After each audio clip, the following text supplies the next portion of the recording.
Bem, mas o que é que veremos nessa aula? Falaremos sobre a definição de interações medicamentosas. Também falaremos sobre quais os tipos de interações e como analisar os seus mecanismos, a influência de fatores ligados ao paciente ou ao fármaco que influenciam nas interações medicamentosas e também falaremos sobre como elas são classificadas clinicamente e quais as interações mais relevantes. Então, o que é interação medicamentosa? Interação medicamentosa são eventos clínicos. São eventos clínicos que ocorrem quando o efeito de um fármaco é alterado pela presença de outro fármaco. Então, imaginemos que um fármaco A tem um determinado efeito, que um fármaco B também tem um determinado efeito, mas quando A e B são administrados ao mesmo tempo, nós temos um terceiro efeito, criado pela interação deles dois. Precisamos entender também que a interação não ocorre apenas de um fármaco com outro fármaco. A interação acontece com o fármaco com o alimento, um fármaco com a bebida, um fármaco com outra substância exógena, como por exemplo a nicotina. Então o que nós vamos ver na aula de hoje são as interações de medicamento com medicamento, de medicamento com alimento e também de medicamento com exames. E vamos iniciar com a interação de medicamento com medicamento, que podem ser em 3 instâncias diferentes. Pode ser na farmacocinética, quando essa interação resulta em alguma das etapas da farmacocinética, na absorção, na distribuição, no metabolismo ou na excreção. Na farmacodinâmica, quando acontece a nível de receptor ou a nível de sítio ativo. E também a nível de incompatibilidade farmacêutica, quando essa interação acontece antes mesmo da administração ao paciente, ou seja, ex vivo. Vamos iniciar pelas interações farmacocinéticas. Quando é que um fármaco, ou em que momento um fármaco, ou que fatores um fármaco pode interagir a nível farmacocinético? Pode interagir quando, por exemplo, altera o pH. E a gente vai entender como a alteração do pH pode influenciar a ação ou a forma como outro fármaco vai agir. Pode também agir a nível de quelação, mecanismo de quelação, roubo daquele fármaco, formando complexos, também pode alterar aí a forma como esse fármaco vai agir no corpo. Também quando o fármaco altera a motilidade. A motilidade é uma forma também do fármaco ser absorvido pelo organismo humano e, consequentemente, interagir a nível farmacocinético. E também quando o fármaco altera a mucosa, principalmente a mucosa intestinal, para o local de absorção de fármacos. Então, esses 4 mecanismos alteram a absorção do fármaco. Então, o fármaco pode ser mais ou menos absorvido quando um deles altera uma dessas circunstâncias, ou pH, ou produz algum tipo de quelação, ou altera a motilidade, ou também pode influenciar na mucosa. Também é um mecanismo de interação farmacocinética quando eles agem a nível de distribuição. E vamos entender alguns mecanismos que podem influenciar a distribuição do fármaco. A interação farmacocinética também acontece a nível de indução enzimática ou a nível de inibição enzimática, ou seja, eles influenciam de forma positiva ou influenciam de forma negativa o metabolismo do fármaco, que a gente vai entender como isso é importante, mecanismo de interação medicamentosa. E a nível também de excreção, quando o fármaco influencia na secreção ou na reabsorção do fármaco, e vamos também ver alguns desses exemplos. E aí vamos começar com o pH. O que é que o pH, qual é a importância, qual é a influência do pH na absorção do fármaco? Então o pH ele vai alterar cargas elétricas existentes no fármaco, capaz de produzir fármacos iônicos ou fármacos sem carga elétrica nenhuma. Quanto mais ionizado for o fármaco, maior dificuldade vai ter esse fármaco de atravessar as membranas lipossolúveis. Quanto mais próximo de um fármaco neutro, maior facilidade vai ter o fármaco de atravessar essas membranas plasmáticas. Então, um exemplo aqui é o cetoconazol e algum hidróxido, hidróxido de alumínio, hidróxido de magnésio, hidróxido de cálcio. O hidróxido ele vai elevar o pH e essa elevação do pH vai incrementar no cetoconazol algumas cargas elétricas, diminuindo a solubilidade do cetoconazol na membrana plasmática e, consequentemente, diminuindo a sua biodisponibilidade. Então, ao ser administrado juntos o cetoconazol e algum hidróxido, o hidróxido vai produzir alterações do pH que vão influenciar de forma negativa na absorção do cetoconazol. Com relação à quelação, o que é que vai acontecer? A quelação vai acontecer quando, por exemplo, são administrados tetraciclina, o antibiótico tetraciclina, com íons de cálcio, como por exemplo aqueles existentes no leite. Então, fazer uso de tetraciclina com leite, por exemplo, vai fazer com que esses íons cálcios formem complexos insolúveis de tetraciclina. E essa diminuição da solubilidade vai impedir ou vai diminuir a sua biodisponibilidade. Portanto, administrar tetraciclina com algum íon cálcio, mais comumente com leite, mas pode ser com hidróxido de cálcio também, ou algum suplemento de cálcio, vai dificultar a absorção da tetraciclina. E aí podemos chamar a atenção, por exemplo, quando jovens, quando crianças fazem uso de tetraciclina. Uma das características mais observadas é a coloração dos dentes, né? Então os dentes ficam escurecidos e esse escurecimento acontece porque a tetraciclina ela tende a formar esses complexos insolúveis com cálcio, tende a se ligar no cálcio formando esse escurecimento nos dentes. Aqui nós temos um gráfico mostrando, por exemplo, a concentração de tetraciclina em determinado tempo em um grupo que fez uso de suplemento de cálcio, essa linha tracejada com círculos brancos, e em cima nós temos a concentração da tetraciclina em um paciente que não fez uso de nenhum suplemento com cálcio. Então nós podemos observar aqui que houve de fato uma diminuição na concentração da tetraciclina por causa do uso do cálcio. Em alguns momentos, como por exemplo aqui em 3 horas, nós tivemos a concentração aproximadamente de 1,5 e aqui uma concentração aproximadamente de 3, reduzindo aí em pelo menos 50% da concentração da tetraciclina por causa do uso concomitante com o suplemento. Com relação à motilidade, nós vamos dar 2 exemplos.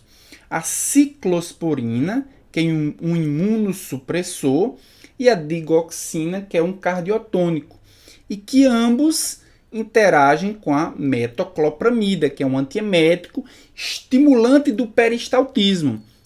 Então, ao estimular o peristaltismo, ao estimular a velocidade do trânsito gastrointestinal, a metoclopramida vai aumentar a biodisponibilidade da ciclosporina, porque a ciclosporina é um fármaco que tem elevada velocidade de absorção intestinal.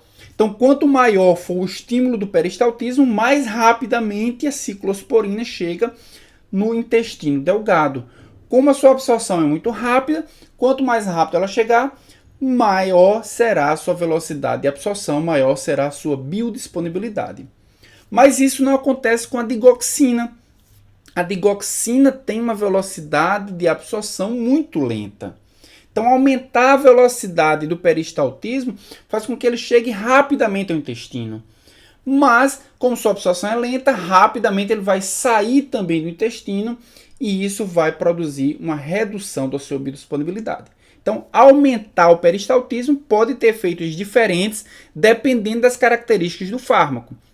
No caso, para a ciclosporina, a interação ela é positiva, aumenta a biodisponibilidade, mas no caso da digoxina, a sua interação é negativa, reduzindo a sua biodisponibilidade.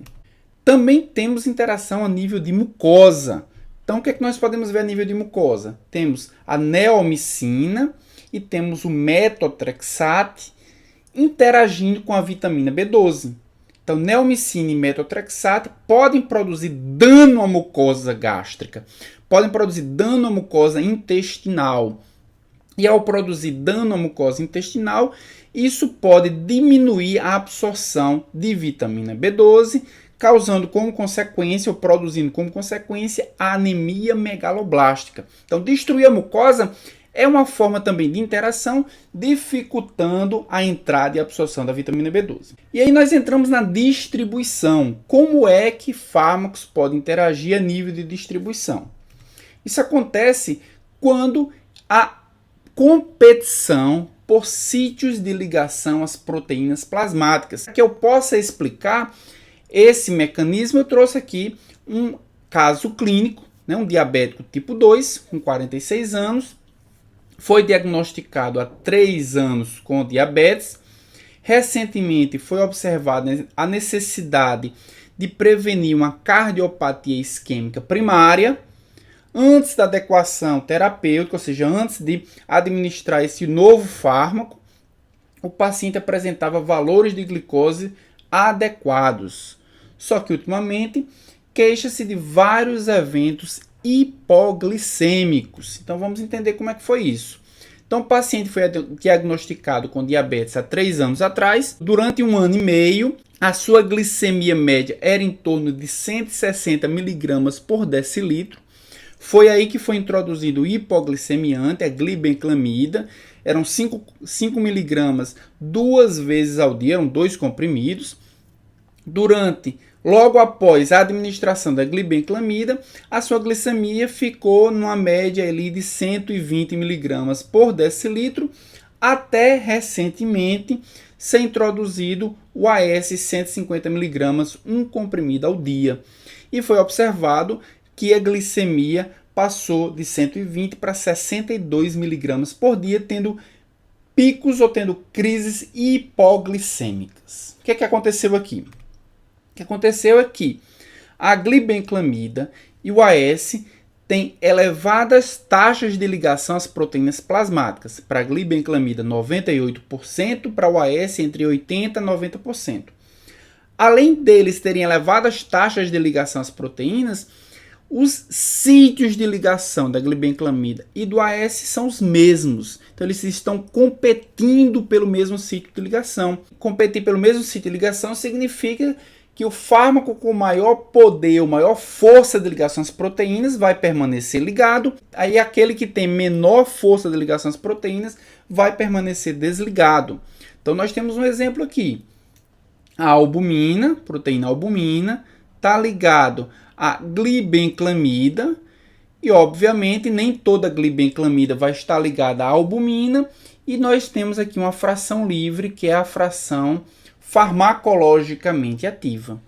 É essa fração livre da glibenclamida quem está controlando os níveis glicêmicos. Bem, mas depois que o AS foi administrado, parte da glibenclamida ligada à albumina, ela se desligou para dar lugar à ligação ao AS. Então, nós tivemos um aumento da fração livre. E foi esse aumento da fração livre quem produziu uma redução da glicemia, saindo de uma normoglicemia para uma hipoglicemia. Então, o AS deslocou a glibenclamida, aumentando a sua fração livre, e isso teve como consequência a hipoglicemia. Aqui nós temos um outro exemplo também de competição pelas proteínas. Então, nós temos a varfarina e o hidrato de cloral. Varfarina 5 mg por decilitro, a concentração, e hidrato de cloral 500 mg por decilitro. Então, enquanto a varfarina era administrada sozinha durante esses primeiros dias, a varfarina foi administrada sozinha, o nível, ou pelo menos o tempo de protombina, era considerado satisfatório. Nesse momento aqui, foi administrado o hidrato de cloral, e o que se observou foi um deslocamento da varfarina, um aumento da concentração plasmática de varfarina, fazendo com que o tempo de protombina se elevasse, causando sangramento, causando hemorragia. Mas vejam só que depois de algum tempo, aqui nesse caso aproximadamente depois de 60 dias, os níveis ou tempo de protombina voltou a se estabelecer de forma normal, mesmo sendo administrado o hidrato de cloral. E isso é o que normalmente acontece quando a interação é a nível de proteína. Por quê? No início, o deslocamento aumenta a fração livre, mas esse aumento da fração livre vai produzir um restabelecimento do equilíbrio, aumentando também a velocidade, a taxa de eliminação do fármaco. Então, depois de algum tempo, os níveis, ou melhor, o efeito do fármaco, ele volta a ser o mesmo do início. Porque aumentar a fração livre estimulou a aumentar também a taxa de eliminação. Então, só para que a gente possa entender que quando a interação farmacocinética é a nível de distribuição, normalmente, depois de algum tempo, o equilíbrio é restabelecido. Bem, com relação à indução enzimática e à inibição enzimática, o que é que acontece? Vamos também, para exemplificar, trazer aqui um caso clínico. Um adulto jovem de 25 anos, ele foi diagnosticado com epilepsia do tipo grande mal, e ele foi tratado com carbamazepina 200 mg, administrado 2 vezes ao dia, pela manhã e à noite. Resolvidas suas crises convulsivas por 2 anos, ele iniciou um tratamento para H. pylori, e para isso utilizava uma composição de lansoprazol 30 mg, amoxicilina 500 mg e claritromicina 500 mg, de acordo com o esquema que eu vou mostrar à frente. No início da 3ª semana, ele começou a apresentar alguns sintomas de náuseas, sonolência, cefaleia, ataxia e nistagmo. São sintomas de intoxicação por carbamazepina. Então vamos entender o que aconteceu aqui. Na 1ª semana, só fazia uso do lansoprazol. Na 2ª semana, além do lansoprazol, e agora 2 vezes ao dia, amoxicilina e claritromicina entraram no esquema. 3ª semana, mesma da 2ª semana, lansoprazol, amoxicilina e claritromicina. E a 4ª semana ele usava apenas o lansoprazol. Então, durante as 2 primeiras semanas, ausências de crises com o uso de carbamazepina, porque a claritromicina foi introduzida, que é o fármaco que interagiu, foi introduzida apenas na 2ª semana. A partir da 3ª semana, com o uso frequente de claritromicina, houve a toxicidade pela carbamazepina. Então vamos entender o que aconteceu. A carbamazepina, ela é metabolizada por uma enzima hepática CYP3A4. Nós temos aqui os metabólitos, né? Carbamazepina 10,11-epóxido. Depois o epóxido hidrolase transforma a carbamazepina em 10,11-diol. Mas o fato é que a claritromicina é um inibidor enzimático da CYP3A4. Por inibir essa enzima, o metabolismo da carbamazepina é reduzido, aumentando as suas concentrações séricas. Isso só acontece, a claritromicina é um inibidor enzimático, mas isso só acontece porque a claritromicina inibe a mesma enzima que metaboliza a carbamazepina. Se outro fármaco que não é metabolizado pela CYP3A4 fosse administrado, esse fármaco não sofreria nenhum tipo de interação, porque o alvo, a enzima-alvo, seria diferente. Nesse caso aqui, a mesma enzima, houve aumento de carbamazepina, e esse aumento foi responsável pela intoxicação, pelos sintomas que a gente viu no caso clínico. Então nós temos que o fármaco ele é metabolizado, né, é transformado num fármaco mais hidrossolúvel para que ele seja eliminado, né, pelo citocromo P450. E se nós tivermos um inibidor enzimático, esse inibidor ele vai aumentar os níveis do fármaco in natura, produzindo assim aumento da toxicidade. Se esse fármaco fosse um indutor enzimático, nós teríamos aumento da fração, o aumento do metabólito farmacológico e aumento da velocidade de transformação do fármaco natural em metabólito e, consequentemente, nós tínhamos redução do seu efeito, perda do seu efeito. Então, o que acontece? A carbamazepina é substrato da CYP3A4. Então, a claritromicina é um inibidor enzimático. Cimetidina também é um inibidor enzimático da mesma enzima. Então, se fosse claritromicina ou cimetidina, nós teríamos aumento dos níveis séricos de carbamazepina. Mas se a carbamazepina fosse administrado com indutores enzimáticos, como o fenobarbital, como a fenitoína, que iriam induzir a atividade enzimática do CYP3A4, nós teríamos, ao contrário, diminuição dos seus níveis séricos. Aqui também nós temos um exemplo da interação a nível de metabolismo. Então, o paciente fez um transplante cardíaco, começou a fazer uso da ciclosporina. Ciclosporina é um mediador da imunidade para evitar rejeição. Aqui nós podemos observar os níveis que foram atingidos de ciclosporina, né? Então, em determinado momento, ali por volta de 30, 40 dias, os níveis chegou a um pico aqui de mais ou menos 60 microgramas por decilitro. O que nós podemos ver nesse gráfico é que em algum momento, aqui por volta de 85 dias mais ou menos, ele precisou fazer uso de um antibiótico, né, a rifampicina.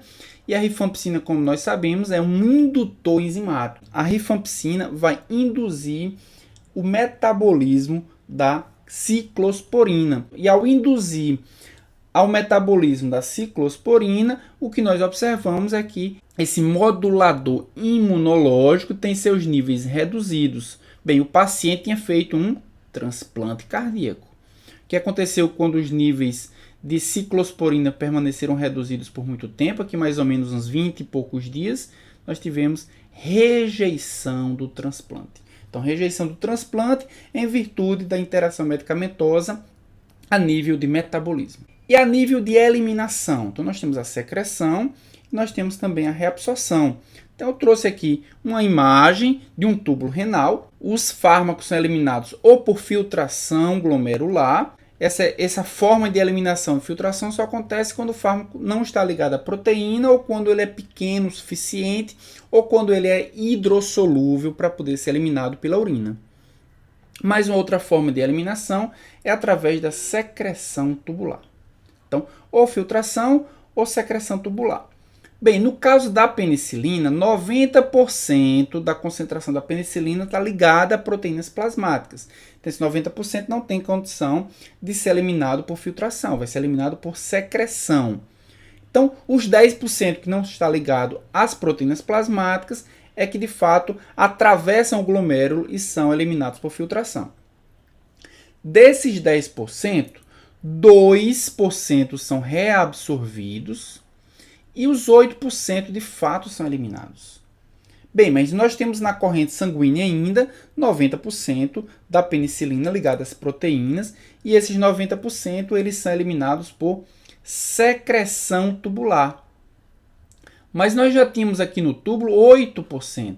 Com os 90% eliminados por secreção, nós temos um total de 98% da penicilina eliminada depois que ela chega até o néfron, depois que ela chega até o glomérulo. 2% só ela volta para a circulação e vai ter seu efeito farmacológico. Então, o que aconteceria se nós impedíssemos essa penicilina de ser secretada? Nós aumentaríamos o seu tempo de ação. E é o que acontece quando nós administramos a probenecida.